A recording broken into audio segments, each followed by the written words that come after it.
So what's up guys, magluto tayo ng adobo ngayong day off natin. Umpisahan natin. Yan, gisahin.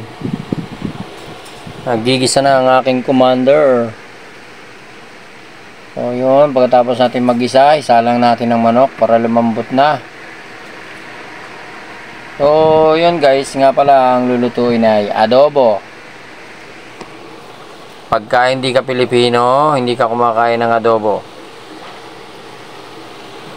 Pagkain ng mga Pilipino yan. Kahit sa ibang bansa, tanongin mo anong pagkain lagi ng mga Pilipino. Ulam, adobong manok. So sabayan na rin natin, magluto na rin tayo ng sinaing para mamaya maganda ang labanan natin. So yun, nagsalang na rin tayo ng mga sinaing natin. So guys, lagyan na rin natin ng toyo at suka. Yan guys. Nga pala, nagluluto ko dyan, asawa ko Yan, masarap magluto ng adobo yung asawa ko So yun, ayan, nilalagyan na. Naubos na yung suka at saka toyo. Oo nga pala, yung mas maganda sa adobo guys, yung adobo sa tuyo. Kumbaga, tutuyuin mo siya para mawala yung sabaw. Para malambot yung manok. Siyempre, lalagyan mo rin ng magic sarap. Tsaka pinaka the best dyan, lalagyan mo siya ng konting asukal. Ayan o. Lalagyan na asawa ko ng asukal At siyempre, hindi mawawala dyan yung sili. Para yung tamis at tanghang inaghahalo. Para masarap siya guys. Ayan sarap nyan. Yan, medyo tatagalan lang natin para lumambot yung manok. Mas masarap sa adobo kasi yung medyo kahit hanggang buto. Namnam na namnam mo yung lambot. Ayan Ang gusto lang lagi namin sa adobo na niluluto ng asawa ko yung adobo sa tuyo. Ayan, finish na guys. Ayan eto na. So guys, ayan tayo guys.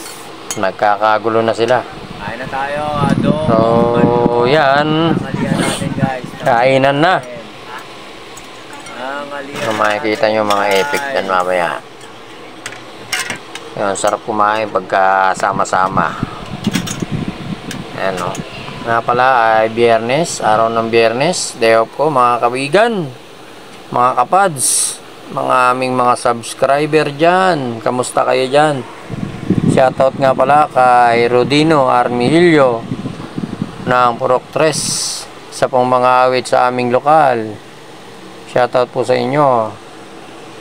Shoutout din po sa mga kabowlers ng Pasay. Nandiyan si tatay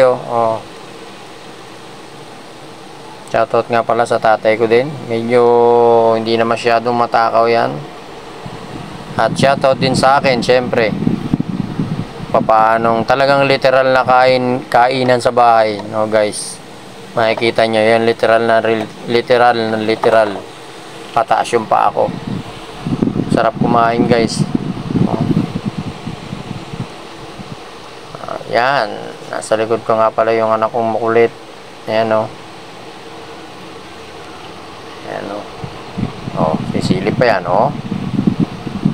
Pakit sa camera Mugis po ng buhok, bagong gupit lang. So shoutout din sa asawa ko. Ayan naglutong asawa ko. Shoutout sa iyo. Salamat sa pagmamahal mo sa amin, pag-aasikaso. Ayan diba? Seryoso yan, gutom na kasi yan Ayan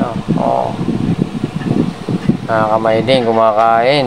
So guys, nagtatanong kung bakit ganyan talaga kami kumain. Minsan nakakamay kami pagkaya sa bahay.